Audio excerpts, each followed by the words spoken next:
প্রিয় শিক্ষার্থী বন্ধুরা, আজকে এই গুরুত্বপূর্ণ চমৎকার ক্লাসে আপনাদের সকলকে স্বাগত। আজকে আমরা বাংলা স্বরবর্ণ অর্থাৎ স্বর থেকে ও পর্যন্ত এই 11টি বর্ণ লিখতে শিখব। সুন্দর করে কিভাবে বর্ণগুলো লেখা যায় আজকে আমরা সেটা শিখব। তো আমি আশা করব আপনারা ক্লাসের শুরু থেকে শেষ পর্যন্ত প্রত্যেকটি অক্ষর মনোযোগের সাথে লেখা দেখবেন এবং শিখবেন। ঠিক আছে? আমরা লিখতে যাওয়ার আগে 11টি বর্ণ একবার একটু পড়ে নিই, কেমন?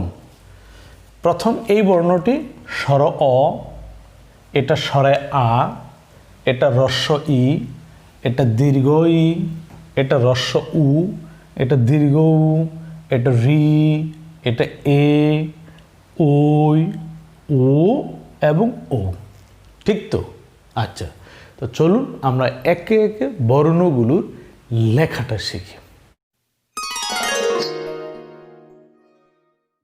আমাদের প্রথম বর্ণটি হচ্ছে স্বর অ। তো স্বরটা কিভাবে লিখতে হবে আমরা একটু দেখি। একেবারেই প্রথমে আপনার কাজ হচ্ছে এই মাত্রাটা সুন্দর করে দিবেন। ঠিক আছে? এরপর ঠিক এই বরাবর থেকে একটা শূন্য এভাবে পেঁচ দিবেন। শূন্যটা মানে যেখানে এসে মিশলো এখান থেকে টানের সাথেই আপনি এটা এইভাবে নিচ পর্যন্ত নিয়ে তার থেকে উপরে। ওকে? আচ্ছা, এখানে খেয়াল করার বিষয় হচ্ছে এই দাগটা যেন আপনার নিচের অর্থাৎ যে মার্জিনটা, যে ঘরের মধ্যে আপনি লিখতেছেন এই ঘরের শেষ দাগে যেন আইসা না মিশে যায়, কিছুটা উপরে থাকবে। ঠিক আছে? এবার এটার এখান থেকে নিচ পর্যন্ত এইভাবে টেনে সোজা উপরে। ওকে ফ্রেন্ড, কি হয়ে গেল? স্বর। ঠিক আছে? আমরা একটু লেখাটা আরও একবার দেখি, খেয়াল করেন কিভাবে করা হইলো। এই এখান থেকে শুরু করে শূন্যটা পেঁচিয়ে সোজা নিচ বরাবর এনে নিচ থেকে একদম উপরে। ওকে? তারপর এখান থেকে মানে এটার এই মাঝ বরাবর থেকে দাগটা নিচে টেনে নিচ থেকে আবার সোজা উপরে দাগ। ঠিক আছে? এই গেল কি? স্বর অ। স্বরের মতোই স্বরে আ। আপনি স্বরটা যদি ভালো লিখতে জানেন তাহলে স্বরেটা কিন্তু অটোমেটিক্যালি হয়ে যাবে। দেখুন, আপনি আগে সুন্দর করে মাত্রাটা দেবেন। ওকে? দেওয়ার পরে ঠিক স্বরটাকে লিখবেন। হ্যাঁ, এই হচ্ছে কি? স্বর অ। ঠিক আছে? এই স্বরের সাথে এইভাবে একটা আকার যুক্ত করবেন। ওকে? কি হয়ে গেল? স্বরায়া হয়ে গেল। আমরা আবারও দেখি। আগে এই যে শূন্যটুকু, এই শূন্যটাকে দিতে জানতে হবে। কেমন? এখান থেকে বেজিয়ে আপনি ডান দিক হয়ে একেবারে নিচ ঘুরে সোজা উপরে। এরপর এটার মাঝ বরাবর থেকে নিচে দাগটা টেনে এই নিচ থেকে সোজা উপরে। ঠিক আছে? এরপর এর সাথে এইভাবে টেনে এই আকারটুকু দিয়ে দেবেন। কি হয়ে গেল? স্বরা আ। স্বরায়ার পরের বর্ণ হচ্ছে আমাদের হ্রস্ব ই। হ্রস্ব ই লেখার জন্য সেই মাত্রাটা আগে সোজা করে দিয়ে নেবেন। ঠিক আছে? মাত্রার পরে ঠিক মাঝ বরাবর থেকে এইভাবে শূন্যটাকে আগে রেডি করবেন। এই শূন্যটা যেখান থেকে শুরু হয়ে যেখানে গিয়ে শেষ হলো, মানে এই যে এই পয়েন্টে, এখান থেকে ওই টানের সাথে মিল করেই আপনি এইভাবে টেনে নিয়ে আসবেন। ঠিক আছে? এই পয়েন্ট থেকে সোজা নিচে দাগ দিয়ে দেবেন। Okay friends? তারপর এর উপরের এই অংশটা দিয়ে দেবেন। কি হয়ে গেল? হ্রস্ব ই। আমরা আবারও একটু বুঝি। প্রথমে মাত্রাটা সুন্দর করে দেবেন। মাঝ বরাবর এই শূন্যটা আগে দিতে শিখবেন। কেমন? এটার শূন্যটাকে এখান থেকে টেনে এইভাবে রাউন্ড করে বাম দিকে এখানে মিলাবেন। ঠিক ওখান থেকে আবার নিচের দিকে টেনে দেবেন, বাস রস্যই হয়ে গেল। তারপর দীর্ঘ ই, আপনার মাত্রাটা আগে উপরে দেবেন, দিলাম। এরপর এখান থেকে এই শূন্যটা শুরু করবেন, খেয়াল করছেন? এখান থেকে শুরু করে এইভাবে ঘুরিয়ে এই নিয়ে এইভাবে নিচের দিকে এনে এখান থেকে আবার ঠিক ওই বরাবর উপরে, সেখান থেকে আবার এইভাবে কি হয়ে গেল? দীর্ঘ ই। হ্যাঁ, আচ্ছা, তারপর তার উপরের এই অংশটা দিয়ে দিলাম। ঠিক আছে ফ্রেন্ড, তাহলে কিভাবে করছি আমরা? আগে এই শূন্য থেকে শুরু, হ্যাঁ, এটাকে পেঁচিয়ে এইভাবে ডান হয়ে সোজা নিচের দিকে বামে, এখান থেকে আবার অ্যাঙ্গেলে উপরের দিকে উঠি, সেখান থেকে এইভাবে নিচে, কি হয়ে গেল? দীর্ঘ ই। দীর্ঘ ই এর পরের বর্ণ হচ্ছে হ্রস্ব উ। হ্রস্ব উ কীভাবে লিখব? আগে মাত্রা টেনে নেবেন, খেয়াল করবেন মাত্রাটা যেন অবশ্যই সুন্দর এবং সোজা হয়। ঠিক আছে, তো হ্রস্ব উ লেখার জন্য ঠিক মাত্রার মাঝ থেকে এভাবে নিচে টান দেবেন, এখানের এই নিচের এই পয়েন্ট থেকে অ্যাঙ্গেলে এইভাবে একটু উপরে উঠাবেন, এই মাথাটা থেকে রাউন্ড হয়ে নিচের দিকে নামাবেন, এখান থেকে মানে ওই টানের সাথে এটাকে সোজা উপরের দিকে নিয়ে যাবেন। ঠিক আছে ফ্রেন্ড, এরপর তার উপরের এই অংশটা দিয়ে দেবেন, কি হয়ে গেল? হ্রস্ব উ। আবারও খেয়াল করি, আগে মাত্রাটা দেবেন, এরপর মাত্রার মাঝ থেকে এই সোজা দাগটুকু দেবেন, এখান থেকে উপরে উঠবেন, ওই উপর থেকে রাউন্ড আকৃতিতে নিচের দিকে নেমে নিচ থেকে আবার সোজা উপরে উঠে যাবে। ঠিক আছে, তারপরে তার এই উপরের অংশটা দিয়ে দেবেন, কি হয়ে গেল? হ্রস্ব উ। হ্রস্ব উ লিখতে জানলে দীর্ঘ উ আরও সহজেই লেখা যায়। দেখেন, দীর্ঘ উ একই রকম। আমি আগে মাত্রা টানলাম, মাঝ থেকে সোজা দাগটা দিলাম, এই দাগের ডান দিকে উপরের দিকে উঠালাম, সেখান থেকে রাউন্ড আকারে নিচে, নিচ থেকে উপরে উঠিয়ে দিলাম। ঠিক আছে, তারপরে তার সেই উপরের অংশটা দিয়ে দিলাম। কেমন? এই হলো কি? হ্রস্ব উ। মানে এটার এটা কিন্তু একই, হ্রস্ব উ।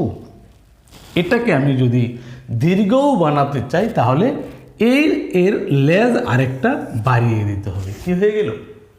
দীর্ঘ উ। তাহলে ফ্রেন্ড, আমরা কি দীর্ঘ উ লিখতে পারবো? আচ্ছা, দীর্ঘ উর পরে আমাদের বর্ণ হচ্ছে রি। এই রিটা কিভাবে লেখা হয় একটু মন দিয়ে খেয়াল করি।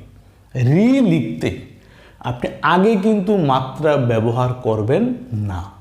আপনার কাজ হচ্ছে আগে এই পয়েন্ট থেকে আপনি বাম দিকে টানবেন, আপনার মূল যে ঘর আছে ঘরের মাঝ পয়েন্ট পর্যন্ত, খেয়াল করছেন? এখান থেকে মাঝ পয়েন্ট পর্যন্ত বামে টেনে সেখান থেকে ওই পয়েন্ট বরাবর নিচে আবার নিয়ে মিশিয়ে দেবেন। ওকে, সেখান থেকে সোজা উপরে। ওকে, আচ্ছা, এরপর এর মাঝ থেকে এইভাবে নিচে টেনে নিচ থেকে সোজা উপরে দাগটা দিয়ে তারপরে অর্ধমাত্রা। ঠিক আছে, এবার এটার এখান থেকে উপরে এই দাগটা টানবেন, টেনে এখান থেকে সুন্দর করে রাউন্ড দিয়ে এই অংশটা দিয়ে দেবেন। ঠিক আছে, এটাকে আমরা সুর বলি, আপনি বলতে পারেন। যা হোক, এটার নাম আসলে সুর না, এটা চেনার খাতিরে আমরা বলি। যা হোক, তাহলে কীভাবে লিখলাম আবারও খেয়াল করি। প্রথমে এখান থেকে টেনে বামে, সেখান থেকে নিচের দিকে এইভাবে, নিচ থেকে সোজা উপরের দিকে।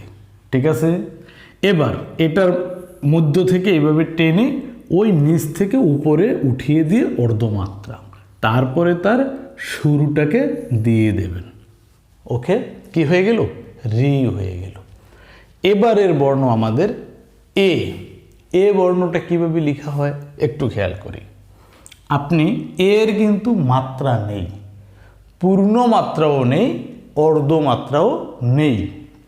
তাহলে কিভাবে লিখব খেয়াল করেন। আগে ঠিক এখান থেকে এইভাবে একটা শূন্য পেঁচিয়ে এই পর্যন্ত নেবেন। ঠিক আছে, ঠিক ওখান থেকেই এটাকে টেনে সোজা নিচের দিকে নিয়ে আসবেন। ওকে, এই নিচ থেকে এবার সুন্দর করে তার এই নিচের অংশটাকে দিয়ে দেবেন। কি হয়ে গেল? এ হয়ে গেল। আমরা আবার একটু দেখি কি করছি। প্রথমে এই শূন্যটা এইভাবে সুন্দর করে এখান থেকে উঠিয়ে উপরের দিকে নিয়ে যাবেন, সেই উপর থেকে টান দিয়ে একেবারে নিচে, নিচ থেকে এইভাবে তার এই অংশটাকে দিয়ে দেবেন। কি হয়ে গেল? এ হয়ে গেল। আচ্ছা, এরপরে বর্ণ হচ্ছে ওই। এ লিখতে জানলে ওই খুব সহজেই লেখা যায়। আমরা খেয়াল করি, দেখেন এ হচ্ছে এ, আমাদের প্রথম টার্গেট হচ্ছে এ লিখা, অর্থাৎ এইভাবে একটা শূন্য দিয়ে সেটাকে টেনে উপরে নিলাম, সেখান থেকে সোজা নিচে। ওকে, নিচ থেকে আবার এইভাবে তার নিচের এই অংশটা দিলাম। কি হয়ে গেল? এই এর সাথে যখন তার উপরের এই অংশটা দিলেন, এটাকে কোনো কোনো এলাকায় উরুনি নামে চিনানো হয়। যা হোক, আসলে এর উৎকৃষ্ট নাম কি জানি না, তবে কোনো কোনো এলাকায় উরুনি, কোনো কোনো এলাকায় লেজ এইভাবে বলে বাচ্চাদের শেখানো হয়। তো যা হোক ফ্রেন্ড, তাহলে আমাদের কাজ হচ্ছে প্রথমে আমরা এটাকে লিখব। হ্যাঁ, এটাকে লিখে তারপরে কি করব, তার এই উপরের অংশটাকে আমরা দিয়ে দেব। কি হয়ে গেল? ওই হয়ে গেল। ওয়ের পরে আমাদের বর্ণ হচ্ছে ও। ও কিভাবে লেখা হয় একটু খেয়াল করি।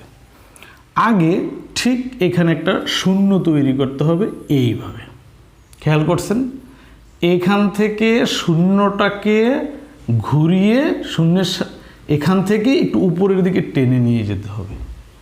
সেই অংশটাকে আবার ওই শূন্যের ডান পাশ দিয়ে ঘুরিয়ে এখানে একটা শূন্য তৈরি করে সেখান থেকে সোজা নিচে এনে তারপর সোজা উপরে। কি হয়ে গেল? ও হয়ে গেল। আমরা আবারও দেখি, খেয়াল করেন। ঠিক এখানে একটা শূন্য তৈরি করলাম।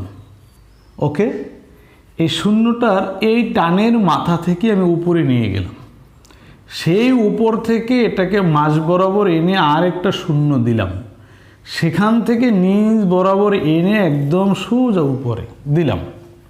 এটা কি? ও। এটা কি? ও। এই ও এর সাথে যখন উপর থেকে এই অংশটা দিয়ে দেবেন তখনই হয়ে যাবে ও। এটা হচ্ছে ও আর এটা হলো কি? ও। ঠিক আছে ফ্রেন্ড, আমরা ও এবং ওটাকে এখানে আরও একবার দেখি, খেয়াল করেন। ঠিক এখান থেকে একটা শূন্যের মতো দিয়ে উপর থেকে ঘুরিয়ে মাঝ বরাবর একটা শূন্য করে সেখান থেকে নিচের দিকে নিয়ে সোজা উপরে।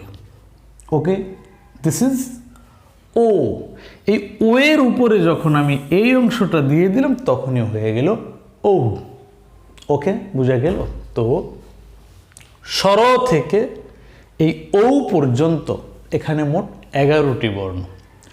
আপনি যদি সুন্দর করে লিখতে চান, যেমন এইভাবে মিনিমাম, এই লেখাগুলো কিন্তু অর্থাৎ বইয়ের যে ছাপার বর্ণটা ওই বর্ণের আদর্শে লেখা। অর্থাৎ আপনি যদি সুন্দর হাতের লেখা চান তাহলে আপনাকে কিন্তু এই নিয়ম মেনে এইভাবে সুন্দর করে আকৃতি ঠিক রেখে লিখতে জানতে হবে। তবে সেটা কি একবারে বা একদিনেই সম্ভব? না, এটার জন্য আপনাকে বারে বারে আমার হাত ঘুরানোটাও দেখতে হবে, তারপর নিজে ওইভাবে চেষ্টা করতে হবে, তাহলে ইনশাল্লাহ আপনি একদিন পেরে যাবেন। আর এইভাবে যদি আপনি পেরে যান তাহলে বাংলা আপনার হাতের লেখা অবশ্যই সুন্দর হইতে বাধ্য। তো ফ্রেন্ডস, আমরা এরপরে আজকে তো বাংলা স্বরবর্ণ গেল, আমরা পরবর্তী ক্লাসে বাংলা ব্যঞ্জন বর্ণ লেখা শিখব। ঠিক আছে? তো আমি আশা করি ক্লাসটি আপনাদের উপকার হবে, আপনারা এখান থেকে নিজের বাচ্চাকে ভালোভাবে শেখাতে পারবেন। তো ফ্রেন্ডস, আর কথা না বাড়িয়ে আজকের ক্লাস এখানেই শেষ করছি। যদি ভালো লাগে অবশ্যই একটি লাইক, আপনাদের যদি কোনো পরামর্শ থাকে, কথা থাকে, তাহলে অবশ্যই কমেন্টস আর আপনি আমার চ্যানেলে একেবারে নতুন হয়ে থাকলে প্লিজ চ্যানেলটি সাবস্ক্রাইব করে দেবেন। Thank you very much. আল্লাহ হাফেজ।